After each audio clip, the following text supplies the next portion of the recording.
Herzlich willkommen zur Pressekonferenz der Group. Welcome to the press conference of the Group of Five. Minister Pistorius welcomed his counterparts from France, Britain, Italy and Poland.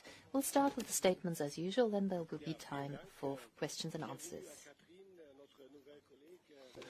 Nous sommes très heureux d'être à vous ici et bienvenue et bon courage pour votre warm welcome to Kaya. Very happy that you are here with us today too. And of course a warm welcome to you all, John and Guido. And of course to Paweł Zalewski, Staatssekretär aus dem polnischen Verteidigung.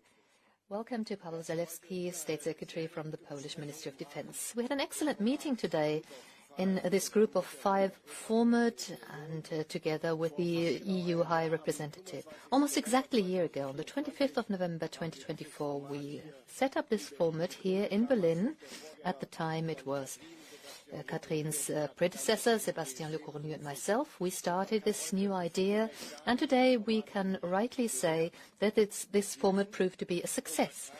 As you know, our group aims at strengthening European defense and security.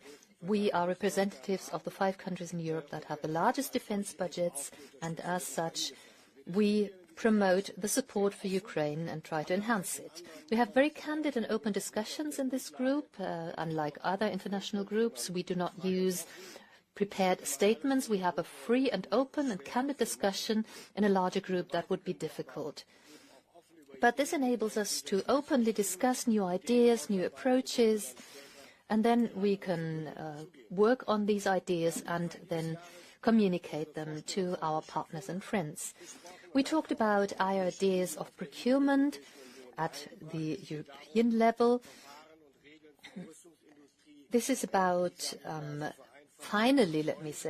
finally simplifying and streamlining rules and regulations governing the defense industry, and I'm happy to say that the EU immediately took up this ball by means of the defense omnibus. When it comes to supporting Ukraine, we started new approaches as well.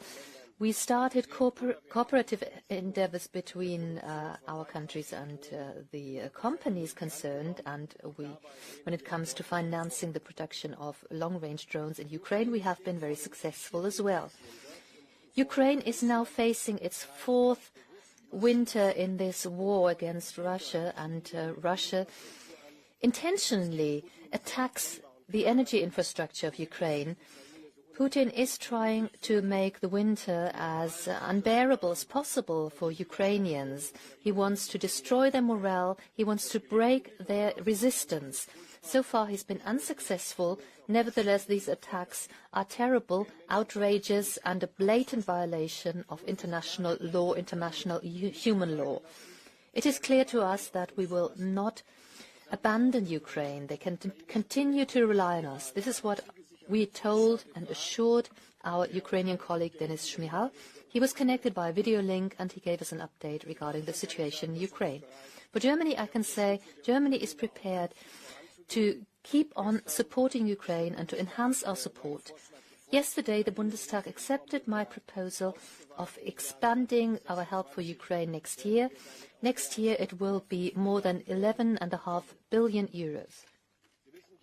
As you know, Germany also participates in the so-called Pearl mechanism, which is to say we finance weapon systems that can only be purchased in the United States. And for that, we have the prioritized Ukraine requirements list. These are systems that are manufactured in the United States and only there, and that are urgently needed by Ukraine. For example, the Patriot system, including the missiles needed for it.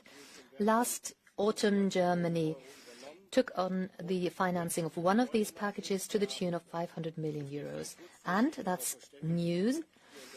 Yesterday, we decided to participate in another package. I talked about it with Mark Rutte, NATO Secretary General, and we decided that we would commit to spending at least another 150 million euros to participate in this package. So again, we are making progress.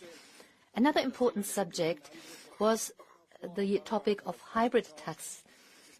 We had another discussion on this, and it is quite clear that Russia is trying to distract from its own problems For example, the successful strikes of Ukraine in deep in Russian territory and the high losses at the front line, and they are trying to intimidate our societies. Russia is trying to intimidate us. We have decided to respond to these hybrid attacks and to speak with one voice. The steps we've taken have been successful, nationally, bilaterally, with the NATO and EU. This goes for the NATO-led activity Baltic Sentry. It's also true for anti-drone measures. The Bundeswehr, for example, the Bundeswehr Air Force took steps, and they can be deployed very quickly, and right now they are in Belgium. So we are acting as a team, we complement each other, and we learn from each other. The same goes for an initiative brought up by my colleague John Healy on procuring low-cost anti-drone effectors. At the last Group of Five meeting, we discussed it, and by the next time we intend to be ready for signature. Thank you very much, John, for your initiative. We all are determined to act as one in Europe. We want to advance our capability to defend ourselves. Ukraine will continue to depend on us, and they can depend on us. We will continue to send out this signal and to start the discussions that we need and to act together. Thank you very much for the great cooperation we've enjoyed with you, in spite of the seriousness of the situation. Thank you. Catherine, you have the word. Pour cet accueil, et je dois dire que je suis ravie d'être. Thank you very much for a warm welcome, and I'm very happy to be in Berlin today. I'm happy to discuss these important matters of shared security. Last year, on the 24th of November last year, we had the first meeting in this format, and let me tell you, Boris, that our Prime Minister, my predecessor, is very interested in this topic. He believes it is very important, and I can say these discussions have been very interesting this morning. Let me stress, first of all, our support for Ukraine, and I'd like to reiterate that we will continue to support Ukraine as long as it takes. Ukraine is in the front line of this war of aggression that was forced upon it by Russia. Ever since the beginning, we have shown our solidarity at the European level. This is a constant and concrete support that we provide. The French president is going to meet President Zelensky next Monday in Paris. He will receive him there, and we intend to force Russia to the negotiating table. The 19th package of sanctions against Russia was passed on the 23rd of October. I am convinced it will be necessary to further deepen our cooperation when it comes to implementing these sanctions. As you know, what we first of all wish for is that the Russian shadow fleet will no longer be able to avoid these sanctions. We're talking about 100 ships that deliver oil and thus are in violation of the sanctions. Our French President Macron is very clear in his reaction. We will keep on stepping up this pressure to make sure that this business model that Russia has will not be successful. We are actively involved in the coalition of the willing format, co-led by the United Kingdom, and the aim is, of course, to provide security guarantees for Ukraine. The first steps to be taken will be to send forces to Ukraine to make sure that Russia will be deterred from starting another attack. The coalition of the willing is an expression of our responsibility that we have as Europeans and that we're willing to take on in order to ensure that our continent remains safe. Let me also comment on the defense of the European continent. It's not just Russia that decided to attack Ukraine, but the resilience and the unity of our continent was likewise attacked. It wasn't just Ukraine that they attacked. So words are not enough. We must act. And we must do so by resolutely supporting Ukraine and by making sure the alliance can be strengthened as well to help ensure security. And we must face these challenges together. We must strengthen the European pillar within NATO. We must better coordinate our activities between NATO and Europe. And we must take on our share of the responsibility. All of us make major efforts by providing the finances, improving our capabilities, and to make sure that we build up a real defense industrial basis here in Europe. Our industry are competent, they have enough potential, we're going to invest in that, and we want to benefit from economies of scale that way. I'm happy to say that the High Representative of the European Union is here with us today. This is about combining our efforts to make sure that our production capacities in key areas can be improved so that our defense will be ensured in future. Of course, we must make sure that the taxpayers, European taxpayers' money is used as efficiently as possible, and to make sure that we are in a position to guarantee our own safety based on a strong defense industry. That is very important to us. Thank you very much. Sì, grazie a tutti. Grazie Boris. Thank you very much, everybody. Thank you, Boris. Unfortunately, there's no sound arriving. There's no sound. The interpreters can't hear. All right, now. Start, please. Okay. Thank you, John. Thank you, Kaya. Sentite adesso? Thank you, John. Thank you, Kaya. Can you hear me now? Yes, excellent. So, thank you for this discussion. We started them to find a path to strengthen our security and our defense, to strengthen the EU and NATO, to bring the nations together, bring together those nations who contribute most to European defense. And after 1 year, we've made a lot of progress. One, because we talked about our experience, about our expectations, about our problems. We tried to find solutions for that. In our work, we have the complete agreement of the European Union to work together with us, and also a willingness to reduce red tape that used to be an obstacle in order to strengthen our European cooperation. We try to bring together European defense and industry more and use synergies to support Ukraine. Everyone has their individual issues. Today we addressed additional ones.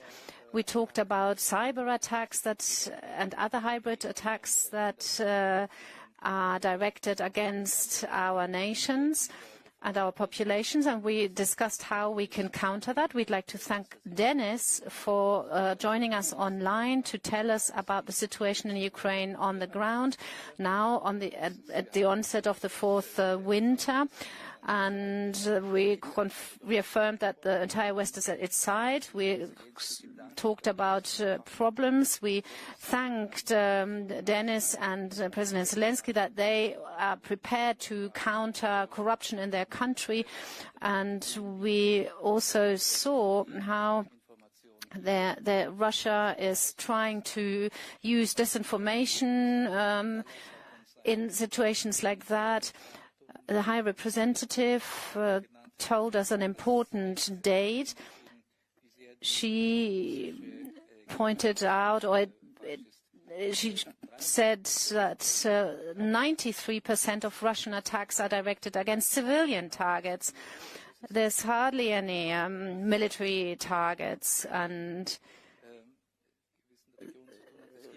So there is a war of Russia against the Ukrainian population, and Europe has understood that from day one, and that's the reason why we stand by the side of Ukraine steadfastly. We're not leaving them alone, because Ukraine's fight is not fought for ideology, but it's fought because Putin's expansionism is at the root of that. And if we had not supported Ukraine, we don't know what we would have faced. So Ukraine has helped us to reposition ourselves. I'm talking about myself now, but I could talk about Germany, UK, Poland, France. Maybe they had a different posture, but our defense capacities were more geared towards international crisis management. And in the last 3 years, we changed a lot, Germany too. And so we talked about, for example, we started addressing issues that we hadn't addressed before. The role of NATO, not at the Eastern Front, but at the Northern and Southern Front too.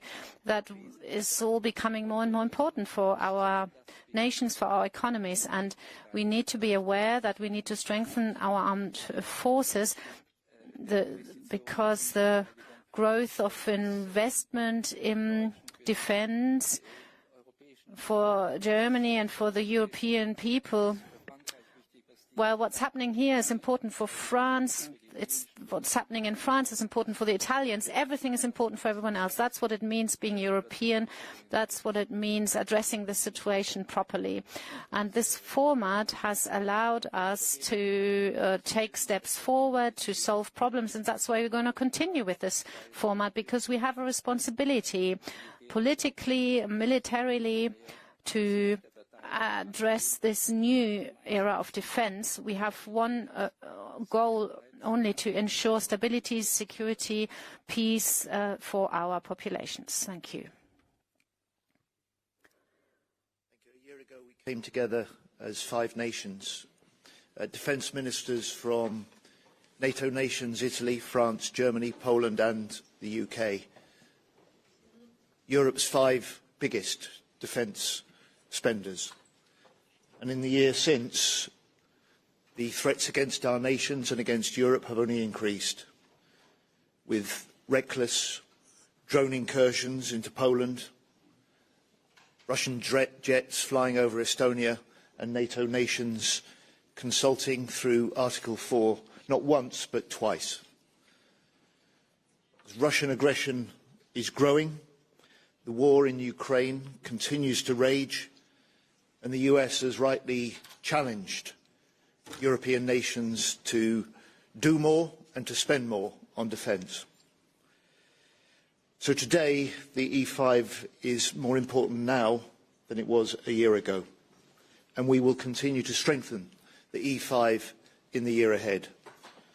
Stepping up still further on Ukraine through the Ukraine Defence Contact Group that Boris Pistorius and I jointly chair, stepping up through the Coalition of the Willing, which France and the UK jointly lead, stepping up on our joint industrial cooperation, and also stepping up with our militaries, training, exercising and innovating together.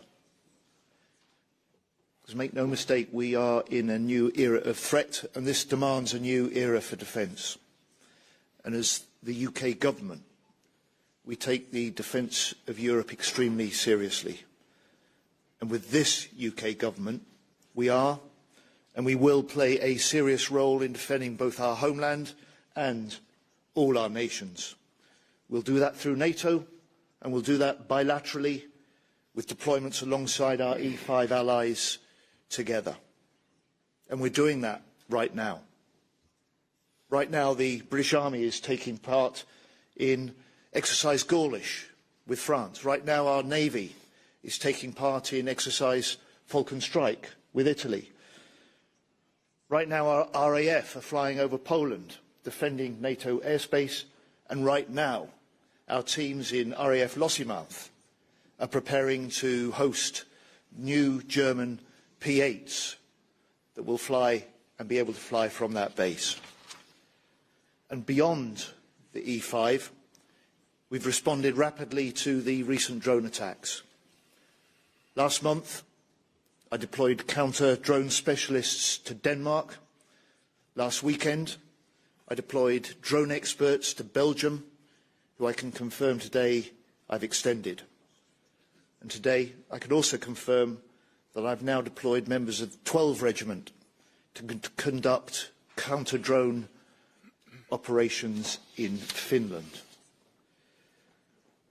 And we stand here today as 5 defence ministers representing 5 proud NATO nations.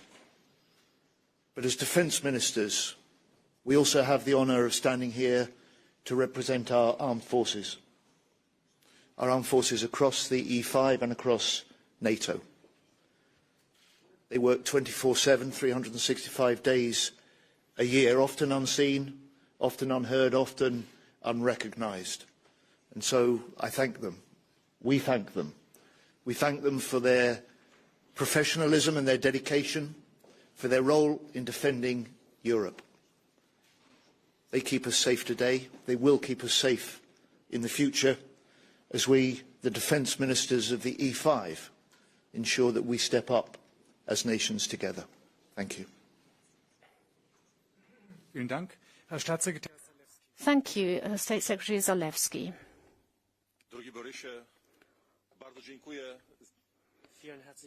Thank you very much that you have created this framework, that you've created a platform for our discussions. Dear colleagues, I'm delighted about the discussions that we had. I'm honored to be part of it. I'm representing my defense minister here, Mr. Kamisch, who was unable to come today. On behalf of him, I would like to invite all of you to the next meeting of the Group of 5 at the beginning of next year. Our meeting today is already the 6th meeting in this format, and so the defense ministers of the 5 states have been coming together, those who are the biggest contributors in defense for the defense of our continent.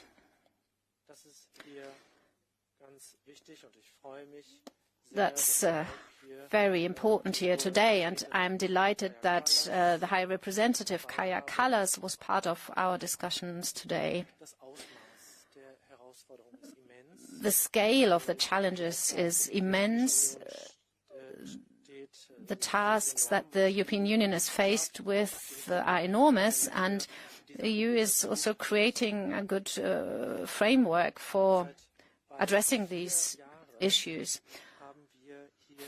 For almost 4 years now, we've had this Russian aggression against Ukraine, and we see more and more hybrid attacks on European states. We are addressing these issues together because we are convinced, and we reiterated that today, that Europe's security and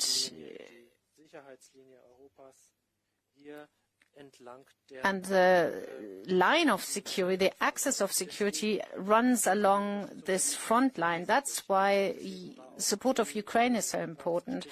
That's why the discussions with Minister Šmihal were so important. We discussed projects that we want to do in order to support Ukraine further. What's relevant to mention here is that we're all pulling in the same direction. We have to firmly stand by our support to Ukraine with regard to equipment, financing, political support. All of that is critical. We want to ensure that Ukraine can also take part in SAFE, which is an important European instrument that strengthens the foundation for security in Europe, which is the defense industry, but on the other hand, it offers practical solutions to procure military goods for the European states, and we want Ukraine to be part of that. Poland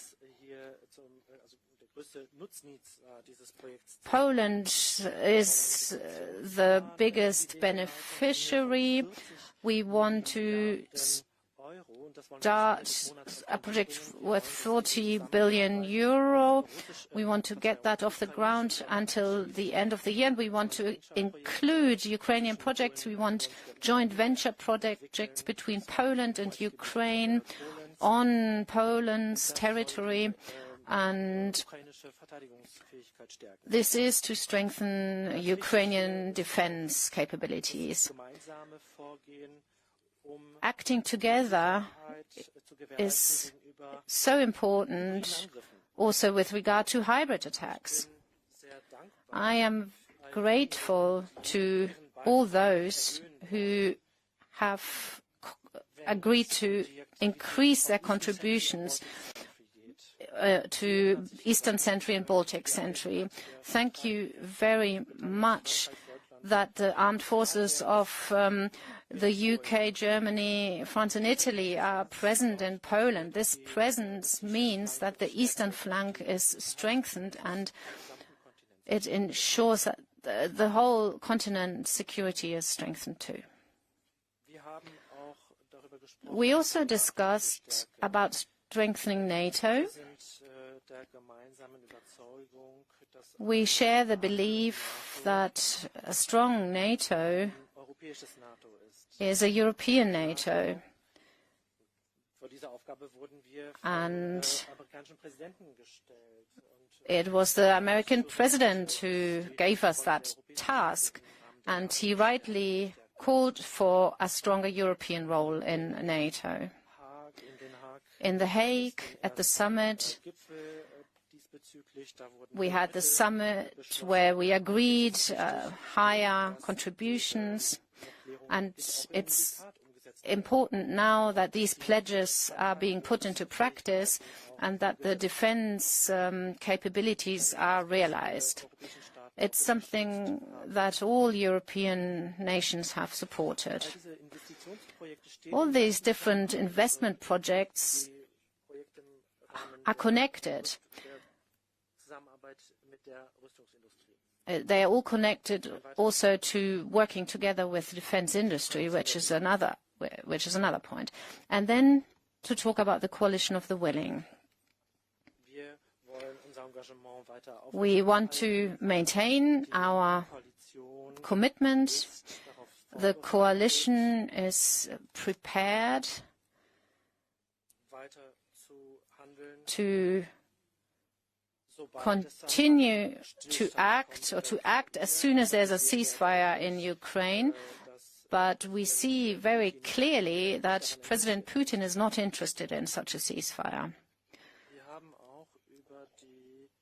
We also discussed additional threats. We talked about the problems in the Arctic. We know how closely they are connected to the problems in the Baltics, in southern Europe, in the Mediterranean. Those threats also have their source in Africa. Those are issues that cause us great concern. And Poland, Italy, France, all these nations are interested in ensuring our joint security. In southern Europe,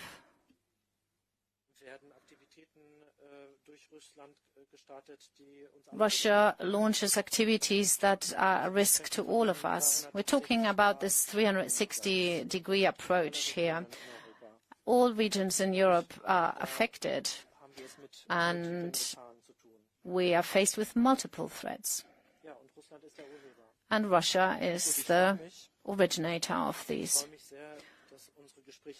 I'm glad that we will continue our discussions in Warsaw next. Today, We started with the preparations for that.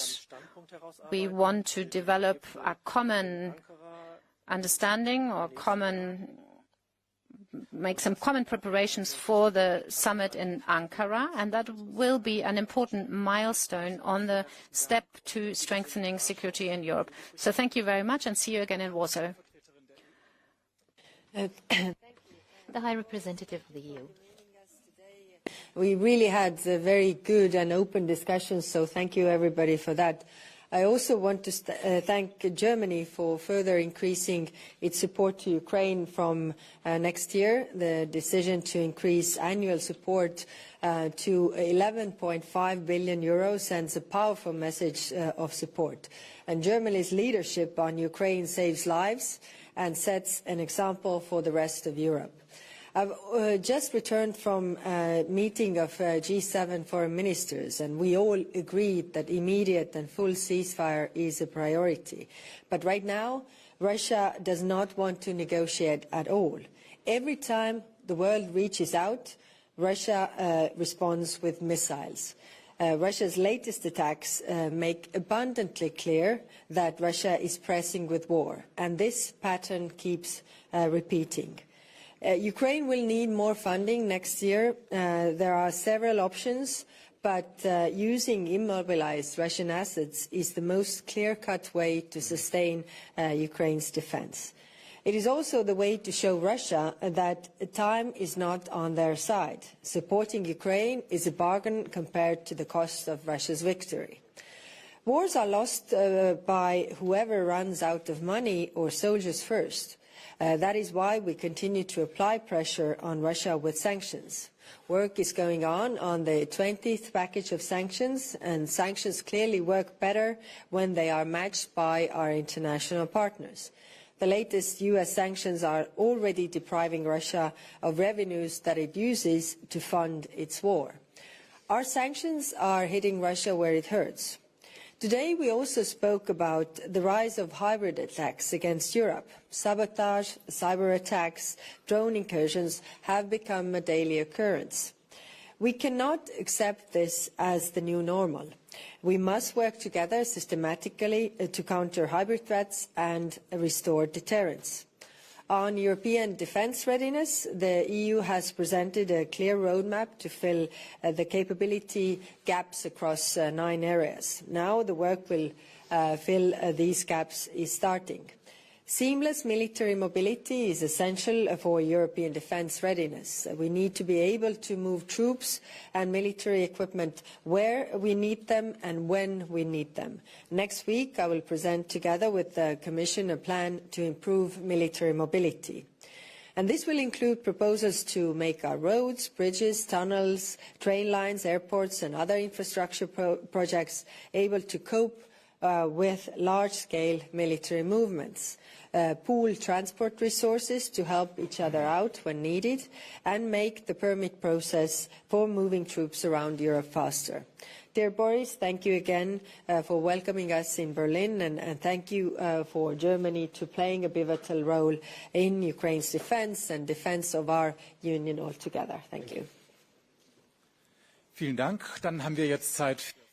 Thank you very much. We now have time for questions, and a first question has been announced. Ines Trams, the second German TV program, ZDF. I have a question for the German Minister of Defense or any other minister who's prepared to answer. Coming here, I discussed this with our correspondent in Ukraine. She gave me the current situation in Ukraine. She told me it's disastrous. More and more civilians are killed. The infrastructure on the ground is being destroyed now, right at the beginning of winter. More and more drone attacks every day. And there's not enough air defense assets. The success quotes in counter-drone strikes is decreasing. She told us everything that you told me about. So whatever the Group of Five is doing, what Europe is doing, when will that have a decisive success? Well, looking at this development, it is hard to imagine where Ukraine would be if there hadn't been the support we've provided. That is the unpleasant truth. We ramped up production in our countries. Germany is ramping up our support every year. We procure what we can. We use the Pearl mechanism. At the same time, we are facing the same challenges that the rest of the world is facing. How quickly can the defense industries step up their production in order to compensate for these losses? And we are making massive direct investments in the Ukrainian defense industry. For example, when it comes to deep strike attack effectors, their industry has increased its production dramatically, and sometimes it's 35% that they could produce more because they have the capacities. So we're trying to do what we can, but at the same time, technological progress is advancing too. It becomes more and more difficult for Ukrainian air defense to cope with the rising number of drones and cruise missiles. And this is why, as you said, the hit rate has gone down. In October, we delivered 2 additional Patriot systems. They could have been delivered even earlier than that. If there hadn't been the shutdown in America, we needed their consent. So we are doing what we can, and it is having an effect, but not as successful as we and, of course, Ukraine would wish for. So our message is clear. We must not relent in our efforts. No follow-up question. So a second question has been now announced. Ms.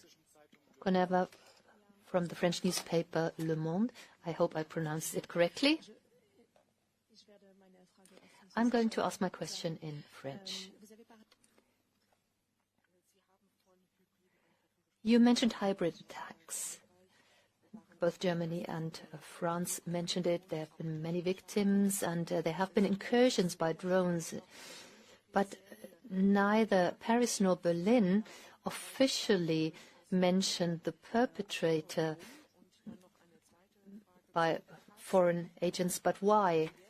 And a second question on FCAS, the German-French project. By the end of the year, there's to be a decision. So can you tell me whether there's a time frame right now? Yes, I will answer both questions. I'll start with FCAS, and there I can tell you that both in the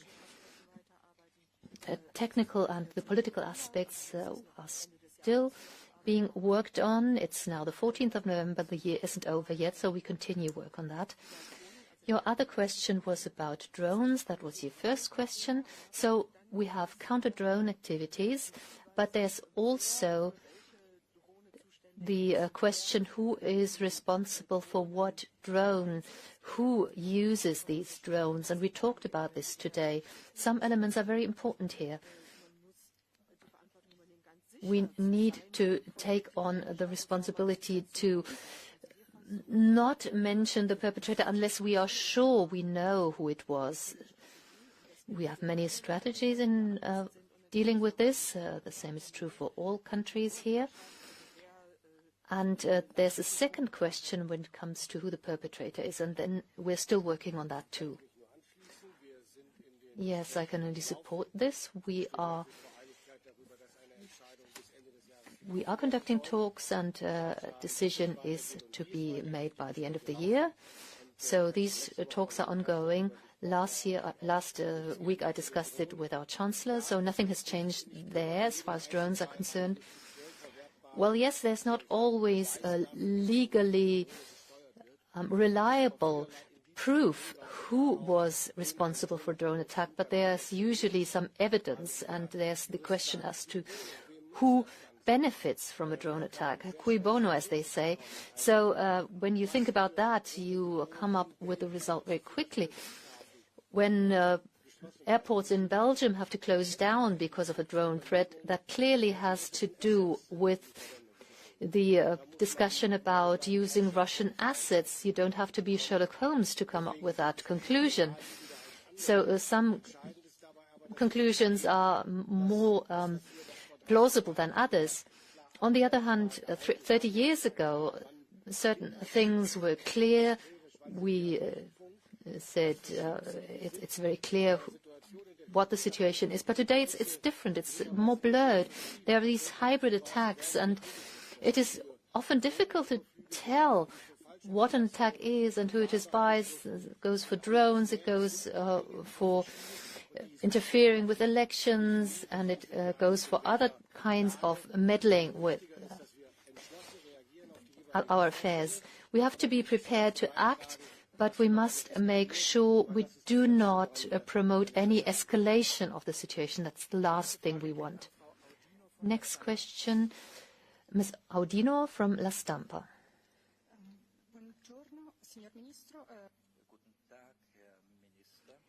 Good afternoon, Minister Cosetto.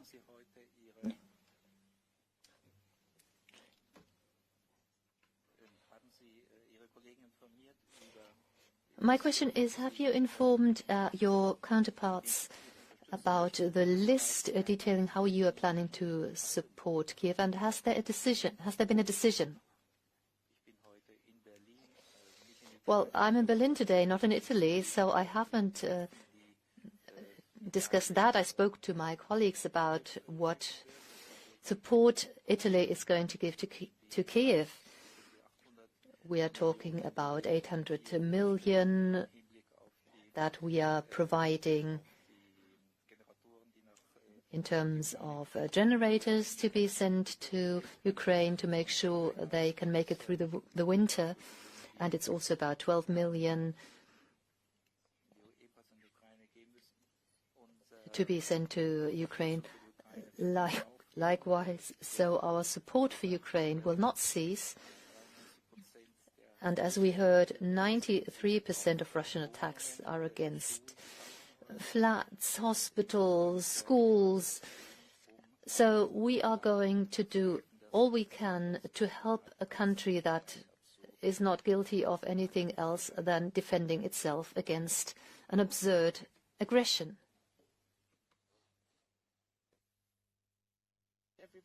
Can you explain just what kind of a message is coming out of this meeting? This is, of course, a very strong visible sign that you're all standing there together. When you're talking about the EU's plans to increase military mobility, Ms. Kallas, how is that linked with NATO's plans, and how do you want to avoid confusion between all the various institutions? Mm-hmm. Yes, thank you. It is complementing NATO's plans.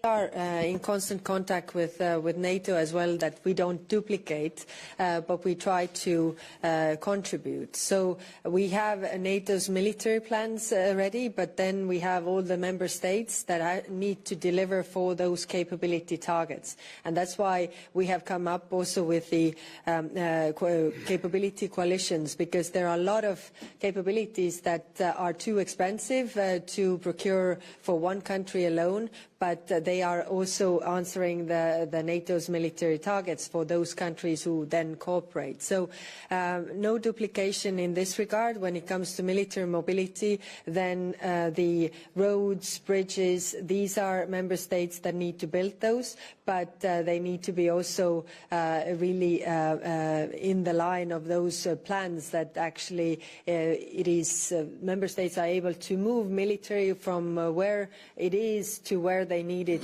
and when they need it. So this is definitely complementary to what NATO is doing.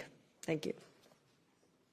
Excuse me, can I also, maybe get a comment from the German Defense Minister? The German Chancellor commented on the ever larger numbers of Ukrainian men who are coming to Germany, but also to the rest of the EU, and held a phone call with the Ukrainian President, Volodymyr Zelensky, essentially urging him to rethink rules in Ukraine as well, to make sure that Ukrainian men who are needed at home don't all come to the European Union. Has the Group of Five got a comment on this issue? Did you discuss it? No, we didn't discuss that, but Denis Shmyhal explained and elaborated about the situation in Ukraine, and he affirmed us that they don't have any longer a real serious problem of sustainable recruitment. They do have still a gap of personnel, and their brigades are getting fulfilled more and more, but still they have an issue. But we didn't discuss particularly that question you mentioned earlier. Die nächste Frage hat der Herr. Next question, the gentleman on our left. Eric Busch. My question is about China, apart from Russia, that is a threat to our security. They are very active in the Arctic region, and they are involved in the war against Ukraine. So, did you talk about China in your discussions today? Well, of course, as NATO partners, as the larger NATO partners, we have to talk about the security situation in general. So China is always important. They have an important part in the Indo-Pacific region. They have their own interests. And we saw once again that conflicts and demands are often interconnected, even though they are related to regions far away, North Korea, South Korea, India, Pakistan. Everything is somehow interconnected. So what we do as Europeans and what position we take vis-à-vis China, without declaring them our enemy, we're far away from that, but that is important. Our position is, of course, important. Ja, China ermöglicht ja auch unter anderem den Krieg in die Ukraine, aber es gibt auch andere Themen. Increasing weaponization of trade, for example, when it comes to critical raw materials that are also necessary for our defense industries. So we discussed this briefly, that in order to get rid of the old dependencies, we should be very careful not to create new ones that could also hurt us. So very briefly, yes, we discussed this. Thank you. Mhm. Linus Höller, Defense News. Sightline to address my question to the High Representative. Not directly related to Ukraine, the Russian Federation has extended the mandate for EUFOR in Bosnia, but there's sort of the writing on the wall that this may not continue forever. What steps will the European Union and maybe its member states take in the next while to prepare for an eventual potential veto? Yes, thank you. Very good question. Actually, Western Balkans was also something that we discussed briefly today.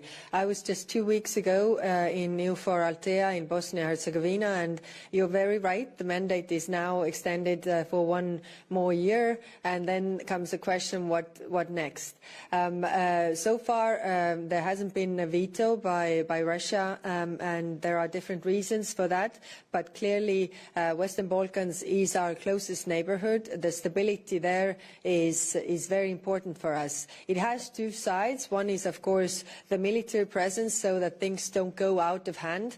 But the other side is the political side, which is really to help them with the EU enlargement process, to help them to really work together so that the tensions are down. I also plan to visit other Western Balkan countries and other also Bosnia-Herzegovina regions to see what more can we do in order to actually bring the tensions down so that we don't need the intervention as well. Thank you. Vielen Dank. Leo Kramer von der Kiew Post. Thank you. Leo Kramer, Kiev Post. Leo Kramer from the Kiev Post. High Representative Kallas. As you know, there was another deadly drone attack last night in Kiev. I just had my colleagues on the phone, and my question would be, would the European Union or the Group of Five format consider supporting Ukraine by defending the Western Ukrainian airspace, like from European territory, for example, with long-range defense systems from European soil, in the end to free up the Ukrainian defense systems for the major cities and for the front? Und dann hätte ich noch eine Frage an den Herrn Minister Pistorius. And a question to Minister Pistorius. In Germany, we are discussing, or it seems that we have resolved the question about the new model of military service, and we have not just more money available for the armed forces, but with regard to a peace plan in Ukraine. What about the issue of German peace troops for Ukraine to ensure and enforce the ceasefire? So, of course, what kind of military support to give to Ukraine is up to the member states to decide. It is clear that Ukraine needs more air defense. Like it was already mentioned, 93% of Russian targets have been civilian targets. So in order to defend their country, they need more air defense, they need more ammunition. We also talked about that, what more can we do in this regard, because it's really urgent. Russia wants to show that they can outlast us, and we have to show that that is not true. We are supporting Ukraine so that they can defend their people. But when it comes to concrete air defense equipment, then member states have it, European Union doesn't have it, so member states need to decide on giving that. Thank you. Zu der anderen Frage, About the other question, we have always emphasized in Germany that we will participate in any talks about the peace troops for Ukraine, but we've also said that it makes no sense to discuss what if. Kaja Kallas mentioned earlier that Putin is not taking any steps at all towards a ceasefire or towards peace negotiations. So I think it's important not to reveal your thinking too early. And there's no connection between the military service and peace troops at all. So military service volunteers would not take part in such an operation anyway. Mr. Obremski from the Polish press agency.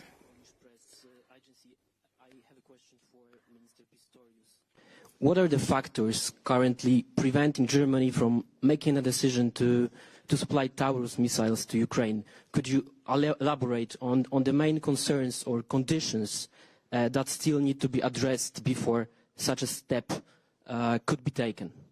No, I can't. Herr Kasmus von Al Jazeera. Mr. Kasmus from Al Jazeera. Hello, Mr. Kasmus, I'm from Al Jazeera, and my question is to Mr. Pistorius. Yesterday there was an agreement in the Bundestag about the new military service legislation. How can that contribute to Europe's security? That's easy to answer. The military service has two purposes. One, to grow up a reserve of 200,000 reservists until the end of the decade. And this new military service is to ensure that people stay between 6 and 23 months to support the active troops, which will also strengthen NATO until the mid of the 30s. Thank you for your questions. Thank you for your interest. Goodbye. Thank you. Bye. Thank you. Thank you. Thank you. Thank you. Ich verstehe eure taktischen Entscheidungen.